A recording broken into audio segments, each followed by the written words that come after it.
and then your toaster, like, the inside the filling would kind of seep out into the toaster, and then your toaster would kind of, like, I don't want to say explode, but it would definitely catch fire. Go up in flames. Yeah. We'll dramatize it. It would burn down your house.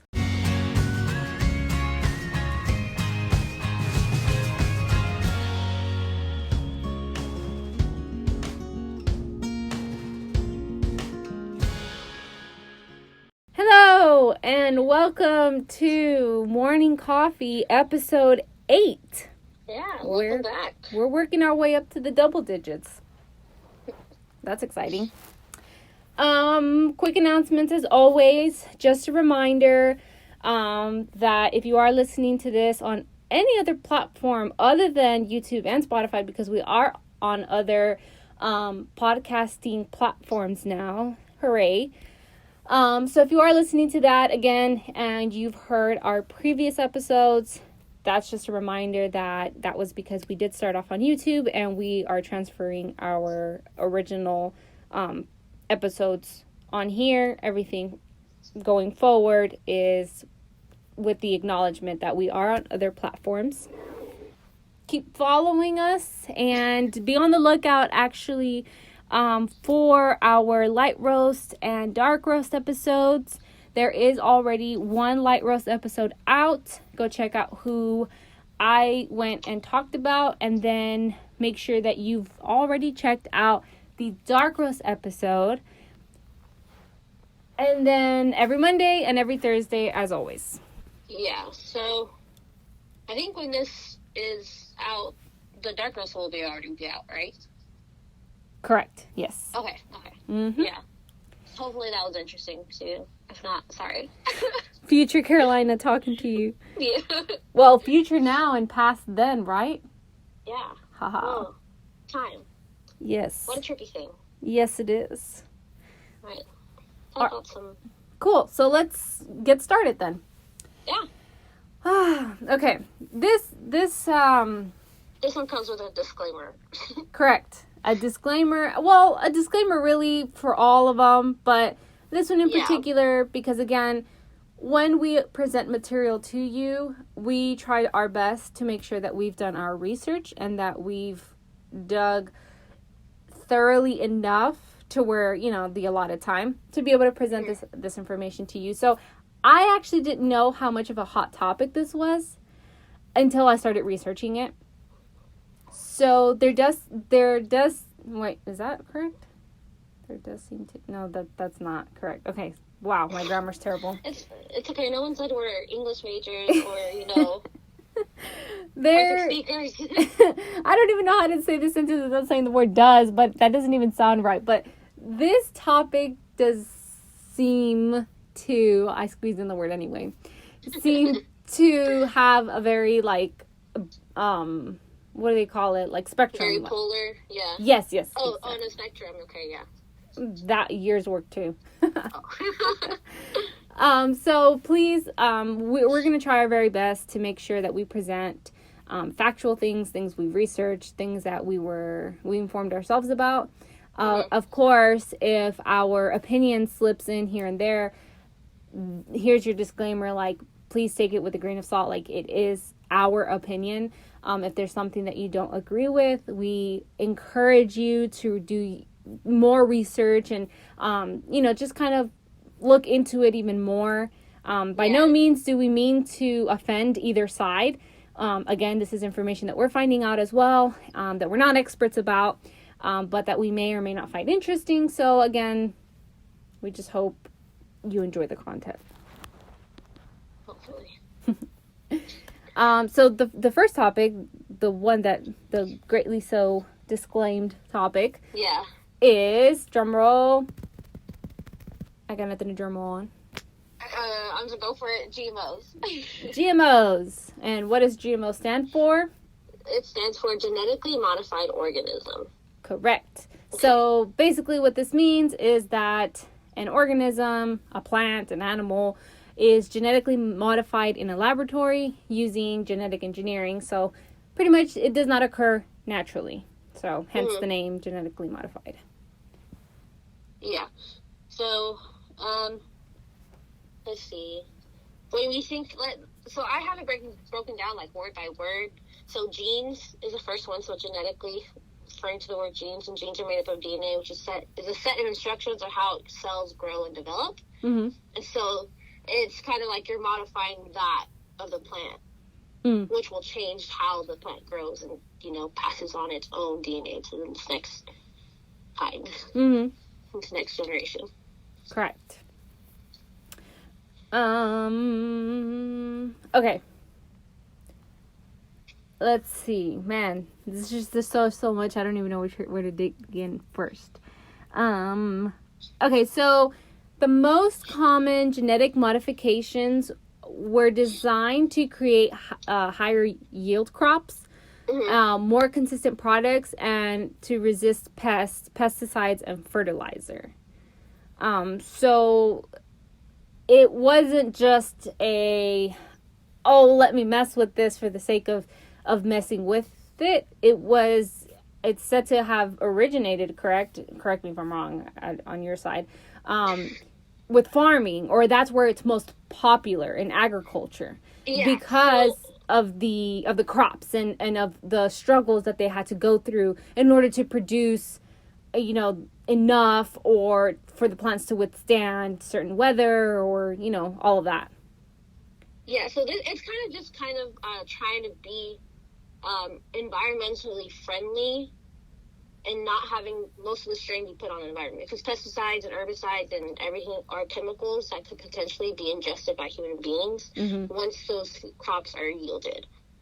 Okay. And so it's kind of trying to stop that from happening and keeping it as safe as possible. Correct. Right. And one of the risks that there is in doing this and modifying the crop is that the modified crop could unintentionally breed with the natural organism, or like the original version of that, and it could cause an extinction of that original organism. Meaning, if it's in a field where the modified plant is growing, sometimes they could crossbreed with the original, and of course, even as much as you would like to plan it to the dot, sometimes reactions happen that you don't expect. And so that's one of the downsides that's seen, is that that they could crossbreed and then cause an extinction of that natural organism. Now, I know that farmers, or in agriculture, they've tried to create like I don't know the exact term, but it's almost kind of like you sort of seclude them from the original crop. But again, like, this is going into like different methods of it, but that is seen as one of the risks of doing that. Yeah, it's kind of hard to keep that from happening, because you got like bees and butterflies and everything that causes cross-pollination, and then you can't do it unless it's completely done in a laboratory or like in a completely enclosed area. And still, even then, it's kind of difficult to do. That is true. I hadn't thought about the bees and all of that. Yeah, even wind. Oh, that is true, right? Because we were talking about gardens last episode. Yeah. And it's true. So you have that pollen. And then it flies, or you'll plant something here, and then next thing you know, you see like some random flower that was supposed to be in your garden that's now growing because, again, the wind and all of that. Now, at least 90% of the soy, cotton, canola, corn, and sugar beets sold in the United States have been genetically engineered. So food for thought, right? That's 90%. That's a huge number. Now, like we mentioned, it's a very, very polar opposite kind of view. So the anti-GMO activists will argue that GMOs can cause the environment, like you mentioned. Well, not like you mentioned, because again, GMO was supposed to help prevent the pesticides to harm the environment. But what anti-GMO activists say is that it can cause environmental damage and even health problems for those who consume it, right? But a lot of the people who are for it will then argue back to them, well, you're bringing that out of fear, rather than like fear of emotion, rather than like based off of facts. Yeah, well, and I feel like it's even fear of the unknown because there hasn't been lifelong extended studies that, show what happens if you have a whole life full of GMO, ingesting GMO crops and stuff. So it's the fear of not knowing what's going to happen if you do it. Right. And I actually saw a quote that I'm going to read directly because I think it states pretty well, kind of like an in-between. So the World Health Organization, the American Medical Association, the U.S. National Academy of Sciences, the British Royal Society, and every other respected organization that has examined the evidence has come to the same conclusion. Consuming foods containing ingredients derived from genetically modified crops is no riskier than consuming the same foods containing ingredients from crop plants modified by conventional plant improvement techniques. So there, again, there is studies done on both sides. But I guess the conclusion that I saw, especially just from videos I was watching and articles and research that was being done, they kind of conclude yes, you can pull certain data that says, oh, this is harmful, and then on the opposing side, well, this is harmful, and it kind of just comes down to the fact where it's it's not significantly enough to say, oh, it's been proven that these genetically modified organisms are going to completely destroy your health and who you are. You know what I mean? Yeah. And I mean, I kind of get it. But it's like you have 10 studies, and 2 of them say that there's something wrong with it. The rest, those 8, have that there's nothing wrong with it. There's no health problems associated with it. Mm-hmm. It's kind of which one do you listen to? Mm-hmm. And it's based on who you are as a person. You're probably going to listen to the one that kind of aligns most with what you have already believed in before. Right. It's kind of hard to influence someone's opinion once it's already been said. Right. Now, I don't know if you're listening to this, if you're maybe coming from the same approach that I did. Now, when I was thinking more specifically towards food, because I feel like that's the bigger deal, when it comes to food. When I would listen to GMOs in food, me not doing absolutely no research at all, based off of what I was hearing, I was imagining that they were basically putting disgusting things in my food, literally already created. For example, my chicken, they were literally injecting it with this gunky, gooey stuff. In my mind, it was blown into this, I'm eating something super artificial. It's not even close to being fresh, not even close to being real not chicken. Close to the real thing. Exactly. Yeah. But once I started reading into it, and then you see a lot of these products and how they're campaigned, like the non-GMO project, that little butterfly, or you see all these foods with it, and it almost allures you to believe that if my packaging on my food does not have that label, then I'm doing myself harm. But again, this is one of those topics where, if you are for it or against it, or wherever you stand, all I ask is that you make sure that you inform yourself, personally, on how you feel towards it. Because, to be honest with you, there are very, swayed articles and information out there that can either make you feel oh my goodness, if you read this article and only this article, then you're gonna walk away thinking, wow, how terrible are they for putting this stuff into or modifying or natural resources. And then if you read something else, you realize, well, those who support it see it as a benefit to create crops to produce greater amounts with better qualities, and so for a lower cost. Exactly, right. Mm-hmm. And so, again, me personally, I can't sit here and say I'm going to slam one side over the other, but I can tell you that this is a great topic to look into, right? I mean, know what's in your food, but also do the research, and don't get persuaded by what only one person says, or what one campaign says, or even what we're saying, Yeah. Hopefully this is a call to action, go do more research, let this trigger your imagination to really look into it and just, see what it's all about. Yeah, my recommendation is read like a study from one side of it, and then from the other side back to back.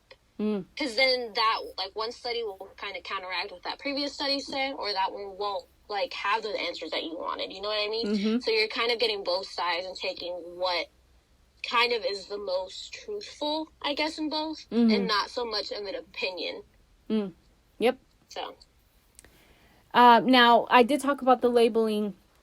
In November 2015, the FDA issued a ruling that only requires additional labeling of foods derived from genetically engineered sources if there is a material difference, such as a different nutritional profile between the GMO product and its non-GMO equivalent. The agency also approved Aqua Advantage salmon, which is a salmon designed to grow faster than non-GMO. So that's also why some labelings, like on some foods, will have the labeling or are required to have the label on there, and why some of them are not. So yeah, I think a lot of the research that like I did for this episode was mostly like plant derived instead of like crossing over to animals, because I know that's where it gets a lot trickier for people. Instead of like, because for a lot of people, like even if you get down to like the vegans and stuff, plants are kind of your most like useful source, I guess. And if you're avoiding any kind of like animal product, then it's kind of okay for some people. I'm not saying it is for everybody. But and so like I kind of stayed away from researching through the animal part, because I know that's where a lot of people get heated. And so I kind of just stuck with the plant side. And that's fine. Honestly, I feel like that also tends to be, I guess a basis for this topic. Again, I think, and I should have written the fact down, or like the actual statistic, but I mean, our world is growing, the population is growing. And so the demand for food is going to grow significantly. And so you have these, farms, or, the whole agricultural environment or industry that's trying to produce. And so you have, I guess, different approaches in what's the best way to grow and expand and to be able to meet that demand. And so again, back to that other I guess fact that I said is, those who support it see it as a way to be able to improve the plants, to be able to withstand different types of weather, to be able to grow and not, kind of like I think in Hawaii their papayas were about to go extinct. And so what they did is that they genetically modified them to be able to withstand the virus. And so they were able to save like their papayas, they were able to make sure that they didn't. Yeah, so it's also that side of, scenarios that when you read those, you're like, well, then there's that, right? Yeah, and so like, because I kind of come at it as like the kind of scientific standpoint, and I kind of know where I stand on it, and I don't want to come across like I'm trying to force my opinion down y'all's throats. But I did write like a personal like study determining if we could genetically modify a plant that kind of isn't able to freeze, or at least withstand colder temperatures over time. And so that would have been a lot. It would have been very beneficial to certain crop yields, because then you could grow them for longer, and then you're not set on such a small amount of time. And so these plants that they were growing to sell, they weren't going to grow super expensive over time, because they could grow for longer, they could grow more, and so their cost as a consumer would be a lot lower than it would have been without it. So that's kind of where like it's kind of like it's good for you as a consumer on some point, at least for the GMO people. That's like where they think it's good. It's good for you as a consumer because you're not paying as much for these, and your like not your carbon footprint, but your environmental impact is a lot lower with these GMOs. That makes sense. So there's good and bad to it. I don't want to say it's like all good, but I don't want to say it's all bad either. Right. So it's one of those things like anything in this world, there's pros and cons.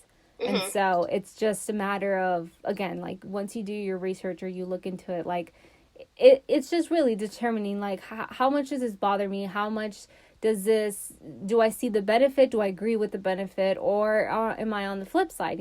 Again, there's all types of lifestyles. There's all types of, sets of beliefs. So it's also one of those things, like, again, our intention is not to offend, but it's a very interesting topic. It really is. Like I was very drawn to it, and I watched another YouTube video. I love watching YouTube videos that are like educational because they have like graphs and charts and stuff like that. But of course, that's a lot of time, and you have to be very, very skilled to be able to animate all those. Yeah, give me a good research paper. I'll read it, and that's my information. But I think it's because I'm not a visual learner, okay. So it doesn't, like, the videos are kind of just like, okay, cool. Gotcha. And for me, they're kind of like a podcast, and I can listen to them in the background, and not so much as I'm watching them and their graphs. Okay, gotcha. Yeah, that's interesting. Cool. Did you have any other, I guess? No, I mean, there's just one kind of tool, gene editing tool, that I did want to bring up, and that's the CRISPR. So it's an acronym for Clustered Regularly Interspaced Short Palindromic Repeats. And I know that sounds super intense, but that one is going to come up like quite often in your research when you do it. And so I kind of wanted you guys to be informed on what it is. And it's just basically something that reads the DNA and finds a certain point that you want it to find for in that DNA, and kind of clips it and adds that gene modification. And so it's just a tool that's used, so don't be scared when you see it and kind of have to, like, what is this? I don't know what it is at all. And so I kind of wanted people to have an idea that that's something that's going to come up when you do your research, hopefully. And so just, that's what it is. Good stuff. Always appreciated, right, when you kind of give a heads up. Yeah. Because we've done it, so it's kind of our thing. Well, this next topic kind of plays into what we're talking about, but not really, but more because it's the food. So this is a food item, and I don't know how many of you guys who are listening to this right now who have this in their pantry. Sure, but why does she do that? Sorry. She just thinks you're really interesting. I know. Well, thank you. So if you have a Pop-Tart, please take a picture of it right now and send it to us. And where we might slightly judge you for the flavor that you have. And if you don't, that's okay too. But at some point, you've seen it, you've tried it, or you've seen somebody else try it. But Pop-Tarts is very, I guess, like, to the point history, but in a very colorful way, Yeah. So, Pop-Tarts is a brand of toaster pastry that was developed by the Kellogg Company and introduced in 1964, which was the year my mom was born. Oh, cool. Yeah. Fun fact. Wait. My Did you read dad it? was born. Wait. Yeah. Wow. I didn't even connect the dots. Yeah. And they were originally sold in 4 flavors: apple currant, strawberry, blueberry, and brown sugar cinnamon. Nice. Well, okay, but even before that, very interesting beginnings. So Post Cereal Company had actually announced, they're their competitor. This is another. Okay, they had actually announced their version or planned to release a Pop-Tart but they announced it way before that they could actually get it on the shelf. So what does Kellogg's do? Well, of course, they swoop in and they base, obviously, the Pop-Tart off of their idea.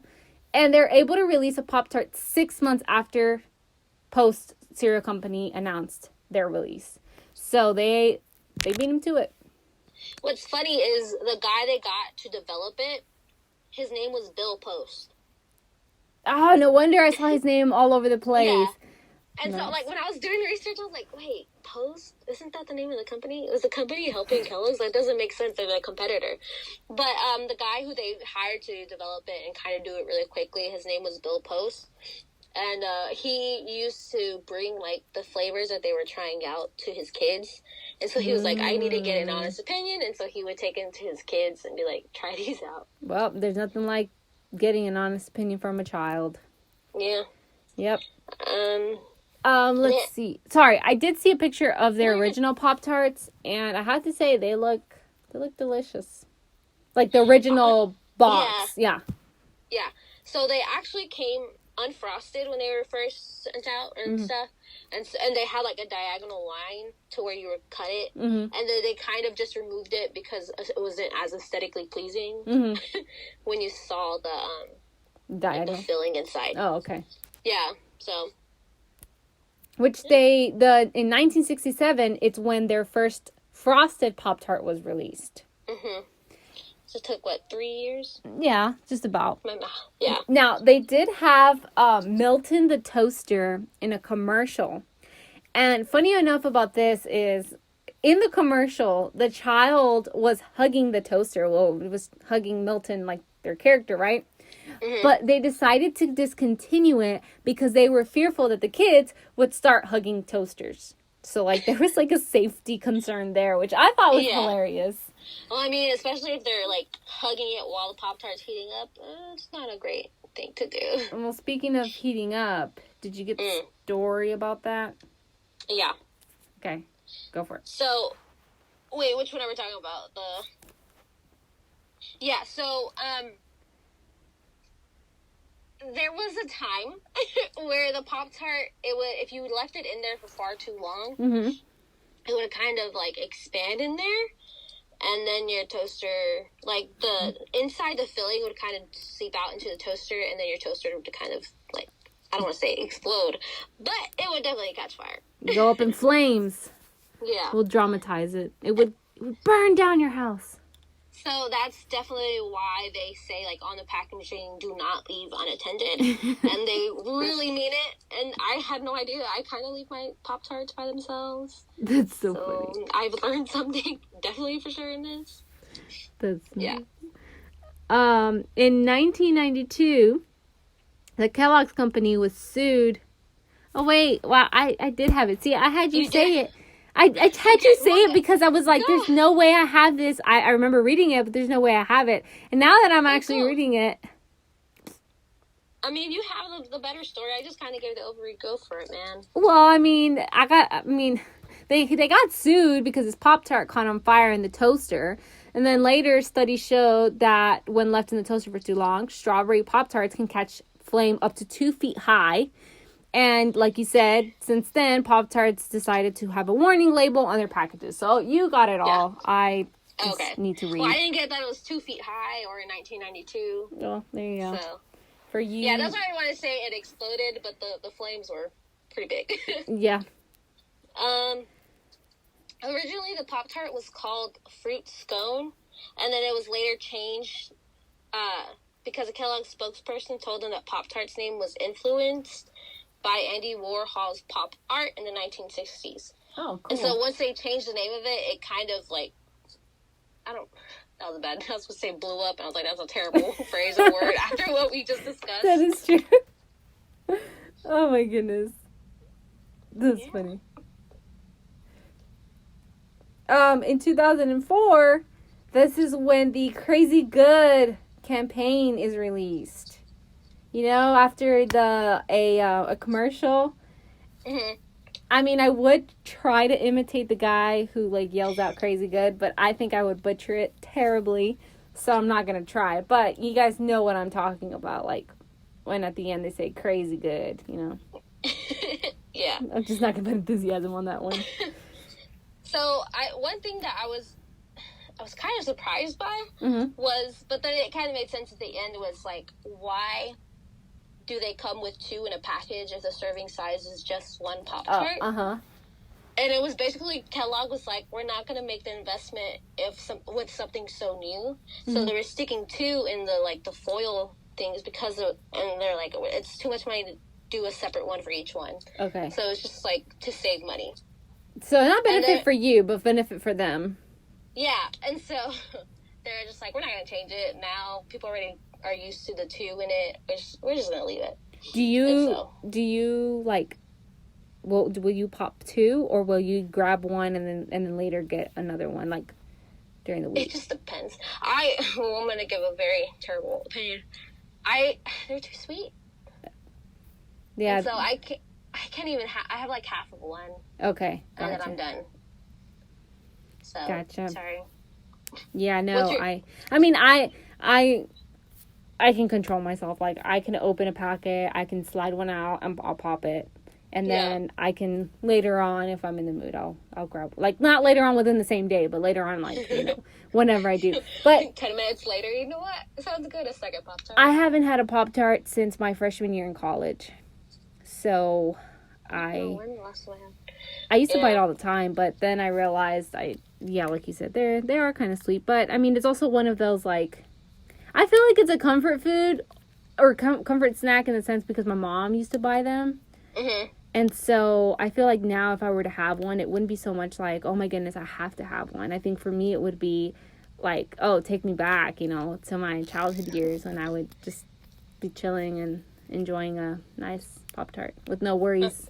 My parents didn't really like to buy them for us because they knew it was too sweet. Oh, okay. They're like, you can't have any. And so when we got older, we used to throw them in the cart without them knowing. They just paid for it. That's funny. Yeah. What's your favorite flavor? Okay, so it's so funny because I had it on here so I could ask you too. Oh, look at that. I don't know if I could rank them because I have 3, but I don't know that I could rank them like 1, 2, 3. I think they're just like all number 1. So it's chocolate chip. Okay. Cookies and cream. Okay. And the strawberry, but strawberry unfrosted. Ugh. Marilyn. What? Come on. Well, fun fact about the unfrosted one, actually, the strawberry one. So the strawberry unfrosted contains 10 more calories than the frosted one.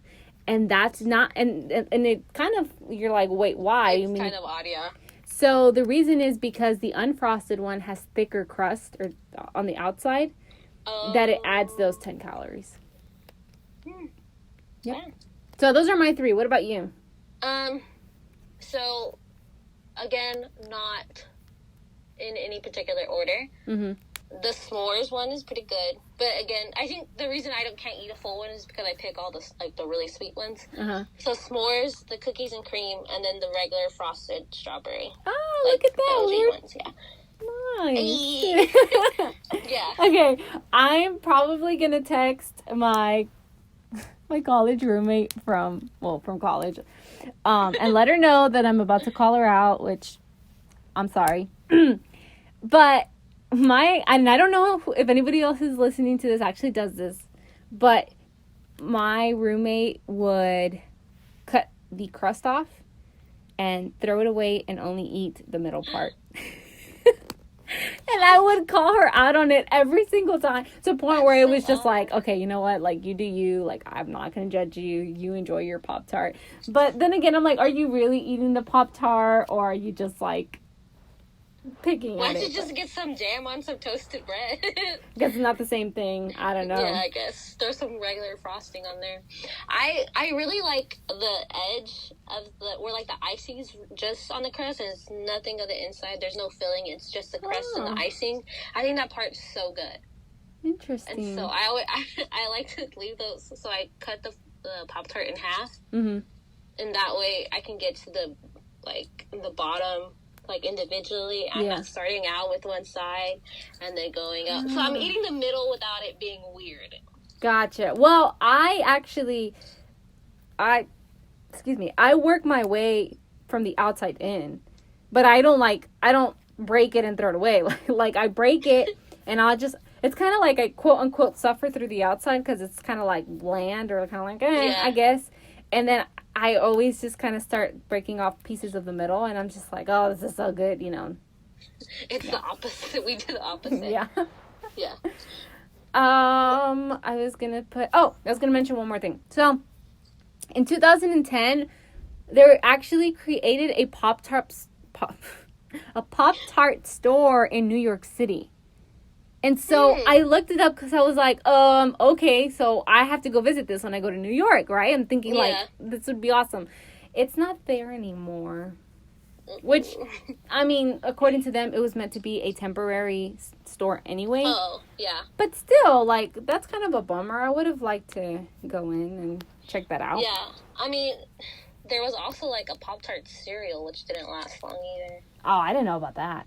Yeah. But, I mean, like, good thing Pop-Tarts stayed strong and true throughout their time. And they have, actually. I mean, I don't see as many commercials as I used to, which I have to say, I have to give it to them. Like, their commercials were fantastic. Once they came up with the little characterized Pop-Tarts, they were enjoyable to me. Some of them were a little like, oh, okay, that was weird, but... Yeah. I can physically, like, remember the blueberry one, I think. It has, like, that, like, little light blue curve on it. And so, like, that's what I remember with the little eyes. So they did a very good job with their advertising. Also, I just remembered this right now. They used to give us Pop-Tarts for breakfast at school. I don't know if you remember this. Did your school not do that? No. Okay, so, people back me up if you went to the same school as I did, please. So, when we would go for breakfast, they would have they would have different options. I think in high school they actually had like biscuits, or even in middle school I don't remember, like sausage biscuits. But then there were some lines that had like Pop-Tarts. But tell me why they always had the brown sugar one. And look, I don't mean to offend anybody, but those were nasty. Like, I could not eat those. And so whenever I would see them, so there was a few times where they would actually give the strawberry ones. The unfrosted ones, which I think is where I was like, oh, these are good. And so sometimes you would think that that's what they were serving. And then when you would sit down and we found out that it was actually the brown sugar, that is heartbreak. That's like... You're like, no. This is my breakfast and now I can't even eat. My day is ruined. Yeah. Yeah, no, we never got that. What I always ate was like this little croissant with like ham and cheese in it. And I thought it was like the best thing in the world. Oh, wow. When I was younger. Yeah. But, yeah. I wonder what kids nowadays are eating at school. Me too. Well, somebody let us know. Because I know some people are teachers, so I don't know. Or I don't know. Do teachers even know? Like, are they? I don't know. Well, I don't know. I don't know. That's, I guess, a question for the world. Yeah. Although I don't think have had like an original branded Pop-Tart in so long. Like, I think I've eaten like the knockoff versions in college because I was so broke I couldn't afford a regular Pop-Tart. That's funny. So I don't think I've had a knockoff brand. What, have I don't know. But they're not as memorable as the regular ones. Yeah, they're nothing compared to the original ones. Yeah. All right. So, I guess next topic. Yeah, so next topic. It's very not near and dear. It's kind of like I swore. Near and death? I'm just kidding. Near death, yeah. The next topic is allergies. Allergies. And I'm allergic to a lot more than I would have thought. I am not. I cannot relate. I don't have any food allergies. That's where I would have like, Lord, I'm sorry. I draw the line right here. I can't do it. All right. So allergies are a damaging immune response by the body to a substance. So again, it could be something you touch, something you consume, in this case food, or just your environment. There's certain things that cause your immune system to respond in a very terrible way, really. Yeah. So it's your body attacking something that it thinks is super dangerous, even though to most people it has no effect on them. Correct. And most allergies cannot be cured. So if you do have allergies, you probably know this. But there are treatments to help relieve your allergy symptoms. Or maybe not relieve, but maybe just like knock you out completely for the rest of the day. And then you wake up the next day like, all right, let's start over. And I know this because my sister would have allergies sometimes. And those naps hit different. Those are good. Those antihistamine ones? Wow. Oh my goodness. An allergy starts when your immune system mistakes a normally harmless substance, we already said this, for a dangerous invader. Now, some common allergy triggers could include airborne allergens, such as pollen, which tends to be very popular, dust mites and mold, and then animal dander, which I'm going to assume is... Those three that you just listed, I already have. Dust mites, really? Yeah. And mold? Yeah. Oh, wait, how did you find out about mold? It was in college. Confessions. Sorry. Nobody told my college. You don't know. It's okay. They don't know where I went. Or maybe they do. I'm just kidding. Well, they are. Then they know about the mold. Oh, that's true. But yeah. Okay. Okay. More. Yes. Certain foods, particularly tend to be peanuts, tree nuts, wheat, soy, fish, shellfish, eggs, and milk. Insect stings from a bee or wasp. And then even medications like penicillin or like penicillin-based antibiotics. And then, of course, what we were saying, like things you touch can be latex. Or even like, I know some people are allergic to like grass. Or like, there's something else. But the touch is another one. Yeah. So, that's quite the list.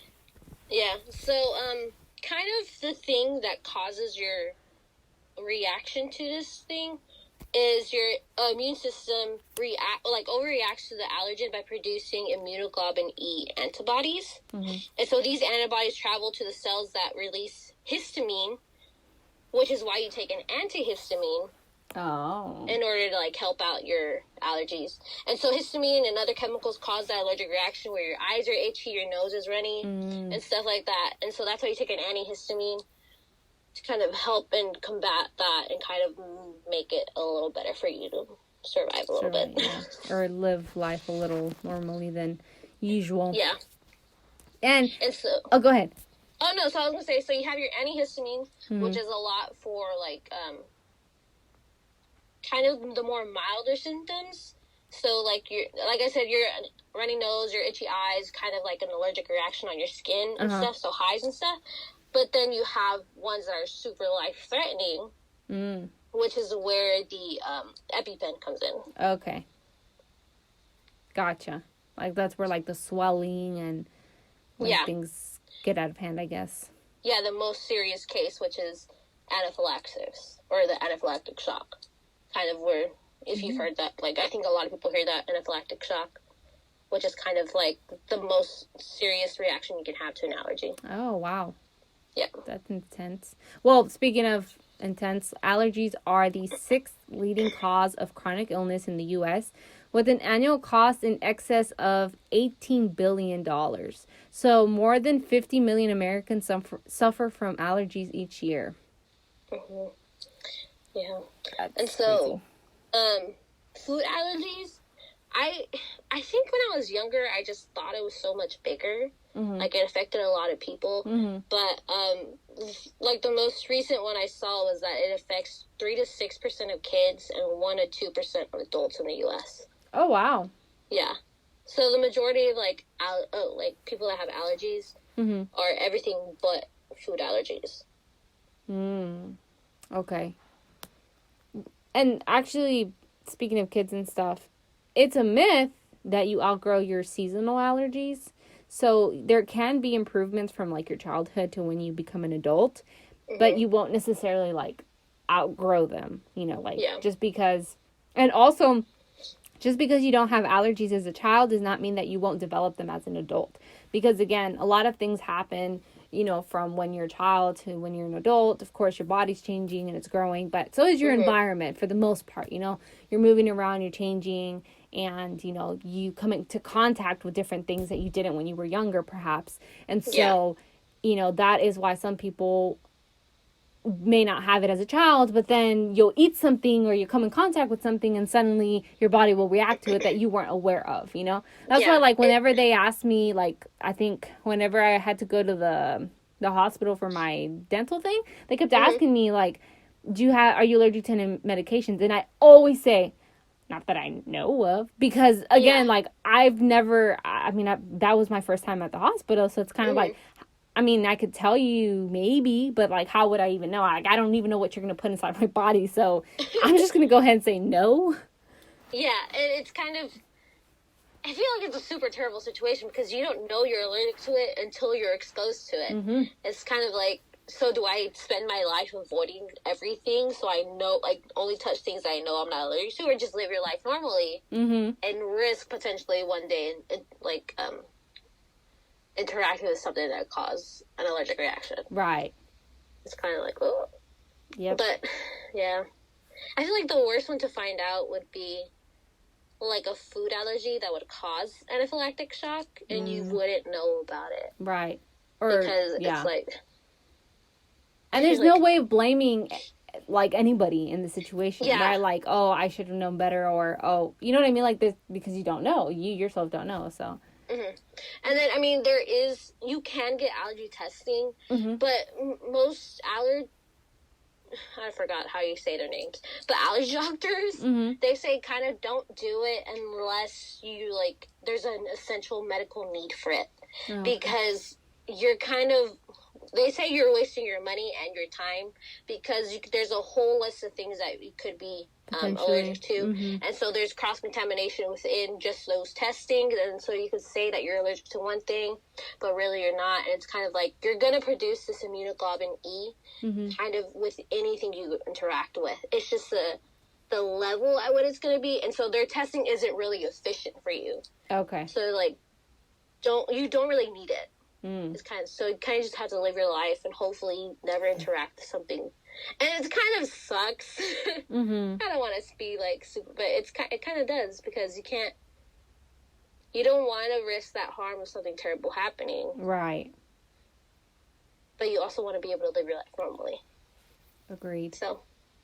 And I also read that the chances of you having allergies if both of your parents had allergies is pretty high up. So that's, again, another factor. Or maybe another guide of, maybe finding out, like, hey, what are my parents allergic to? Or, which again, like, even if, let's say your parents didn't develop it too much later, or maybe your parents don't even know that they're allergic to something because they've never come across it and you have, then it's also, I don't know, I feel like it's full of questions or, like, hidden secrets within, allergies. Or it can be tricky, again, because like you said, there's no way of really telling until, like, you're there. You know what I mean? Yeah. Like, And another part of having allergies is people always assuming you're sick because your nose is like, your nose is ready and your eyes are watery. You're like, I promise I'm not sick. It's just allergies. Like, I'm not dying. Okay.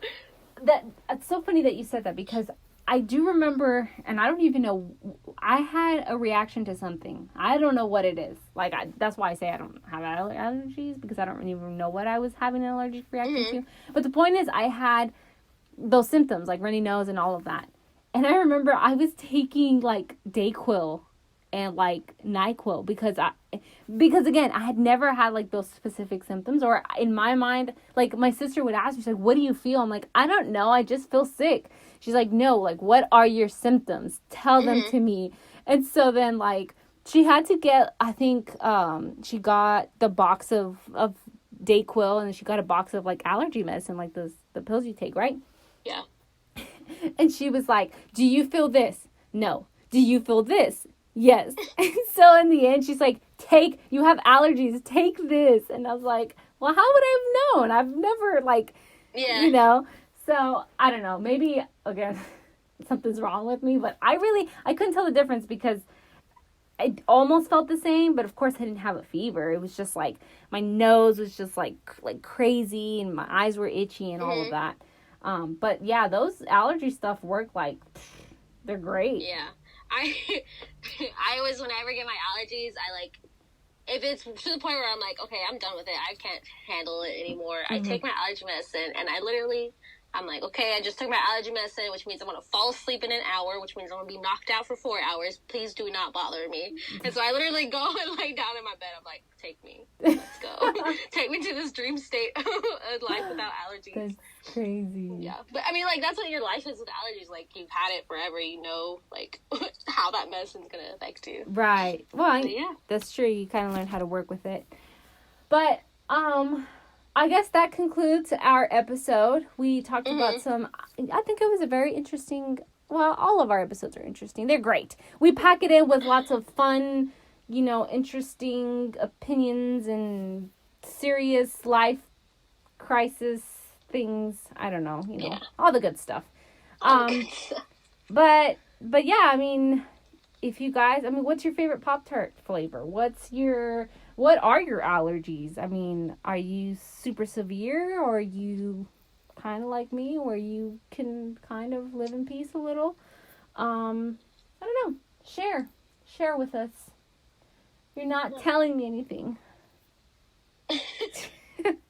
Our Instagram inbox is empty, so someone please message us and tell us that you love us. Thank you. Yeah, we appreciate some love, please. But, all right, well, you guys have a great morning, evening, afternoon. Whatever time you listen to this. Absolutely.